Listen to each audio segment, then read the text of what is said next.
Okay, I'm going to tell you what the Fuji XT1 battery issue is in the XT2, and I'm going to explain to you what the source of the lockups was and the difference too between the batteries, the NP-126 and the NP-126S. Here are the Fuji XT1 battery 126 and 126S. They do have 4 contacts for discharge. However, it would be noted that if you're actually to take a look inside your Fuji XT1, you'll notice that there are 2 contacts for making contacts with those batteries. And on the Fuji XT2, if you look inside your battery compartment, you will notice that there are 4 contacts. Now, here's what I'm going to tell you. And I wrote the article for Apple on how to properly take care of your lithium batteries. I had a little debate too, by the way, and I used to do this with like Greek professors in universities. They're like, well, who are you? I'm a professor. I'm a professor of ancient literature. Some people actually have a God complex, and they think that like if they have a PhD or something, that they therefore automatically know everything, and that anybody else that knows something, well, they can't know anything because they don't have a PhD. Or anyway, I had a little bit of a debate, shall we say, with a person that writes books about Fuji, and he doesn't understand batteries. Now, it's kind of like talking to someone that's an expert on a certain type of car. They'd be an expert on the car, but if the guy that comes in that's an expert on transmissions or engines are like, this is your issue, and the other person's like, no, that's not it. It's like, yeah, I actually, I build transmissions, this is your problem. So you kind of actually encounter this sort of inflated God complex that people have, and I'm going to explain to you what the issue is on the battery. And by the way, when it comes to firmware, obviously Fuji, this isn't an issue with your XT2, by the way. The battery that comes with your XT2, you're not going to have an issue with it. But here's the situation. People actually could have been using a pre-production Fuji, and the first Fuji XT2s shipped with the original, those people that actually had it, shipped with the XT1 battery. But all it takes to actually send a camera over the threshold is a simple line of code, actually less than a line of code in firmware. And cameras in pre-production, they go through a lot of different updates on their firmware. And one additional little feature, a line of code, can tell the camera to do something additionally on top of what was already going on that was not going on before. And so people could say, well, this is the sort of ignorance that people don't understand. They don't have a logical mind to be able to understand this, is that if I add a line of code, which is what happens in firmware, then all of this battery sucking stuff can be going on, but an additional line of code might add an additional tiny layer, and that's like the straw that broke the camel's back. Now, the XT1 battery does work fine in the XT2. Let me explain to you what the problem is. And this is why I was having the lockups. Actually, the person that writes books on Fuji, he actually thought that this was not the problem. That my camera must be defective, and that's not the case. Obviously, if I eliminate out the cause of the problem, the XT1 battery, and I switch to the XT2 battery, and then I do tons and tons and days of burst photography, and I have no issues, then the chain of causation has been found. Here's the issue, and this is what actually Fuji writes. For the maximum power use of your Fuji XT2, the NP-126S battery pack has been designed, now these are the important words, to better manage heat and ensure lightning fast camera performance. Well, let's talk about what heat. Heat is what develops due to resistance. And it doesn't matter what anybody writes books on. Just because you write books on cameras does not mean you know anything about voltage, amperage, or batteries. I mean, there's no connection there. It's kind of like someone who is a car builder. That doesn't mean they know anything about Corinthian leather versus camel leather car seats. I mean, see the connection? This is a sort of intellectual fallacy that actually a lot of people run into, and I run into it all the time because I often debate really hardcore stuff in philosophy and whatnot, and this is a sort of a hubristic thinking that people get caught into. And this is the source of the problem, which I'll tell to you. The truth is that instead of actually ensuring lightning fast camera performance, the battery was changed to sustain camera performance, because heat, Fuji's implying that they are including this new battery with the XT2 to ensure lightning fast performance, and the truth is it's to sustain high performance, because heat causes two things in a lithium-ion pack, okay? And I literally wrote the article for Apple, for example, on how to take care of your lithium-ion batteries and your Apple devices. Decreased power output and shortened lifespan. Well, let's forget about shortened lifespan, which is of course important, but when you generate heat, when you have resistance, you generate heat. And once you generate heat in a lithium pack, your power performance goes whoosh. So the crashes that I actually incurred by using the XT1 battery in the Fuji XT2 and doing burst photography and writing to both cards at the same time, and not just writing JPEGs, but writing RAW files. No, I was literally pushing the camera right to the edge. But since I was using the XT1 battery, like I said, remember there are 2 contacts in the Fuji XT1. There are 4 in the Fuji XT2 if you look in the battery compartment. And let's explain what's going on here. Now, the picture of the battery profile specs, they seem to be identical between the two. You know, 1260 milliamps and 8.7 watt hours. But that doesn't tell you current. It doesn't tell you resistance. It does not tell you discharge profile. The specifications that you're seeing for the battery, and they both read the same, you're not seeing that what the battery's internal resistance and its coefficient of loss is. See, when Fuji says, they're using some really pedestrian words here, what they're saying is that to better manage heat. Well, where is the heat coming from? The heat is coming from resistance. When you have resistance, when the camera is trying to draw a certain level of power, if you push it to the edge in burst mode and you're writing huge RAW files and JPEGs to both cards, not just one, but to both, the camera is trying to suck that power. And if the discharge profile of the inferior, I'm going to call it inferior, it's not inferior, the inferior discharge profile of the XT1 battery, what happens is that it develops resistance, that builds up heat, and once you have heat in the battery, then the power profile goes wah. And when the power profile does that number, then that means that you will cross a threshold whereby which the camera will freeze.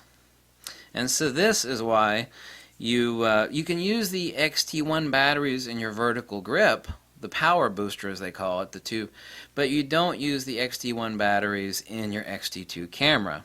Let's get on to some more specifics, and these will be kind of the boring points. A battery has some internal resistance, and when you're pulling a lot of current out of it, you know, like burst and card writing and processor and autofocus, and especially burst mode, you have a lot of processing, you have a lot of autofocus, and you have a lot of buffering and card writing going on, obviously. So the voltage loss across that resistance can be an issue, also relating to how much heat it produces, and it becomes a self-feeding cycle.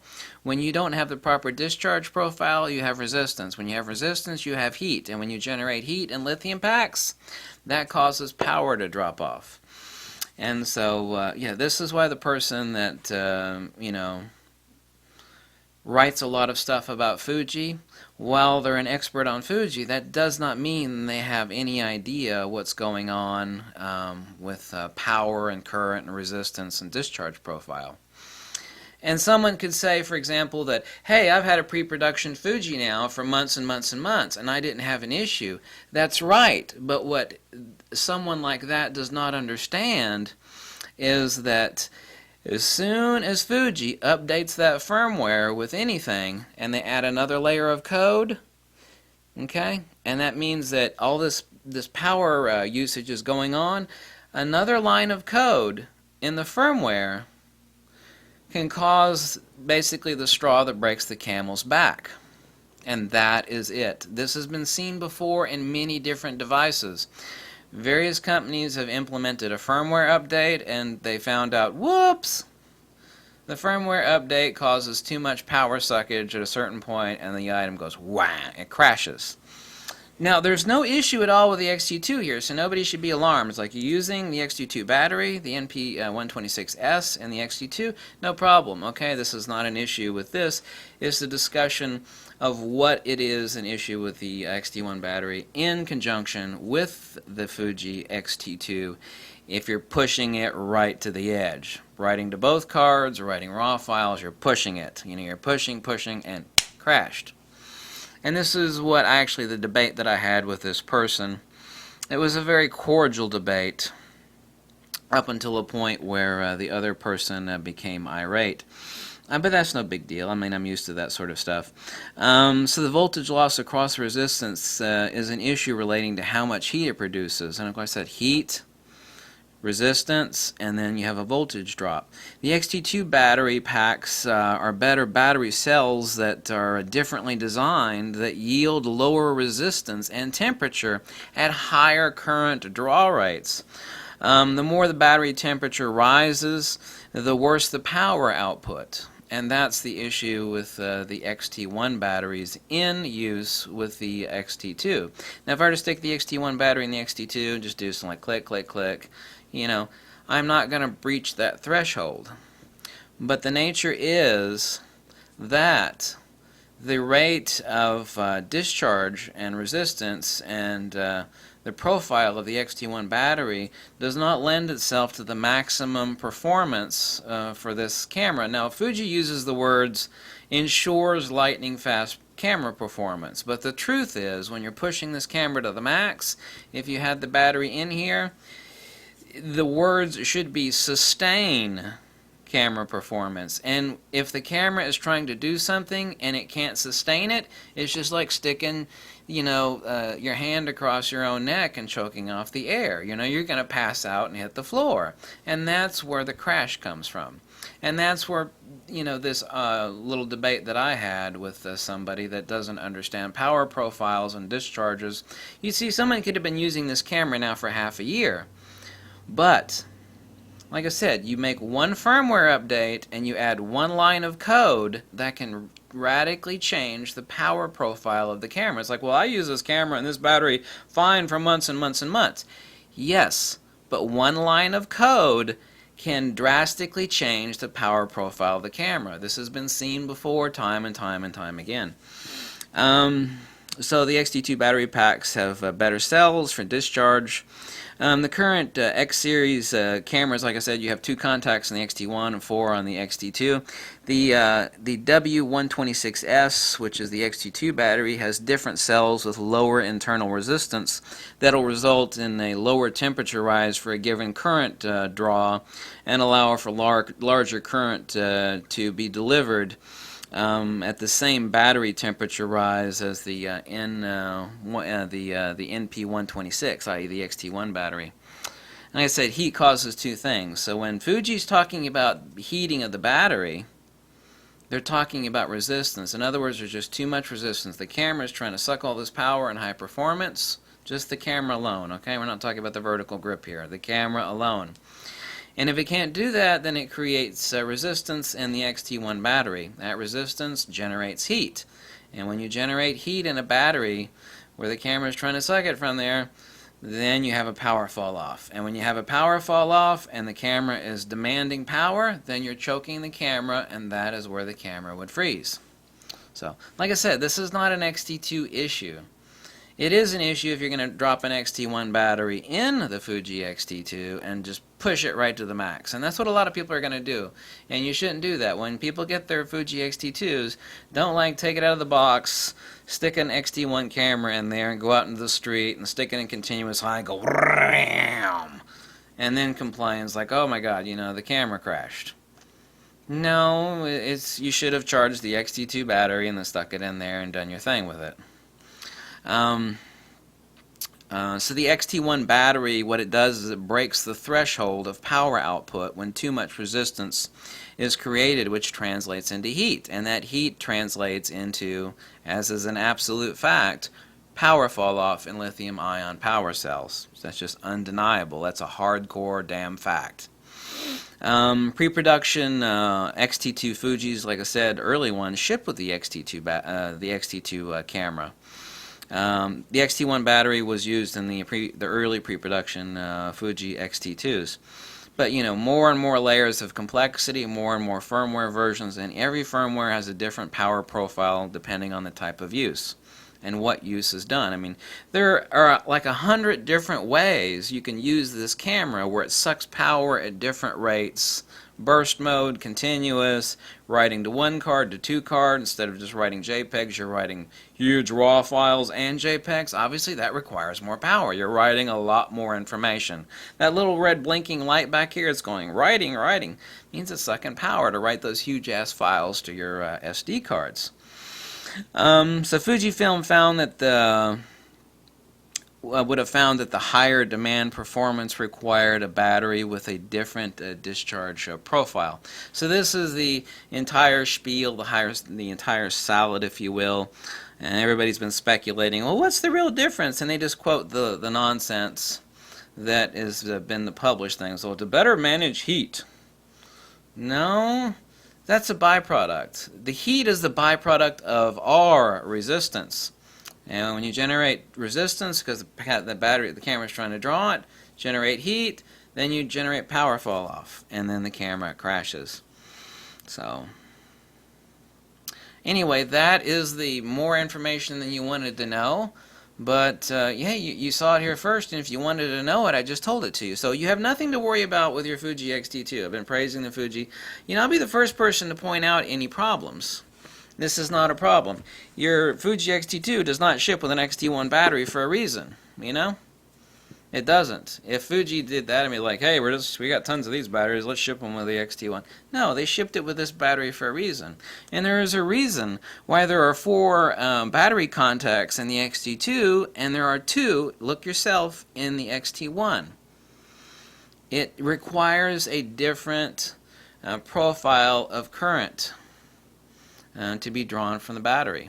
And it also requires a cell with a different discharge coefficient. The basic summation of this in layman's language is that the camera needs, at highest performance, X amount of juice at X amount of rate. And the XT1 battery can't provide that X amount of power at that X amount of rate in high performance, because this battery was not designed for this damn camera. It's as simple as that.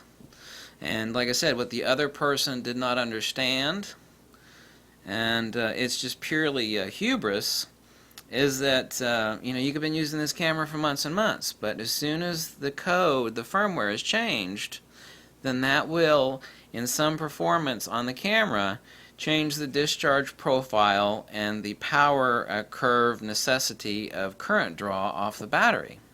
And so, anyway. In other words, there's no issue with the XT2, but I just wanted to explain that because a bunch of people have asked me that. And I also like correcting people that think they're right about everything. Like I said, you could be an expert on cars, but that doesn't mean you know anything about about the leather that's inside of it. It's like, that exists everywhere in the world. It's like, well, I'm an expert on houses. It's like, are you a bricklayer? And it's like, no. Well, okay, you're an expert on houses and buying them and selling them and writing about houses, but that doesn't mean you know anything about construction standards and the type of brick and mortar. I mean, there's a lot of stuff to know. So that word, what we call, is hubris. Hubris is the word that I was looking for. Okay? Thank you. Bye.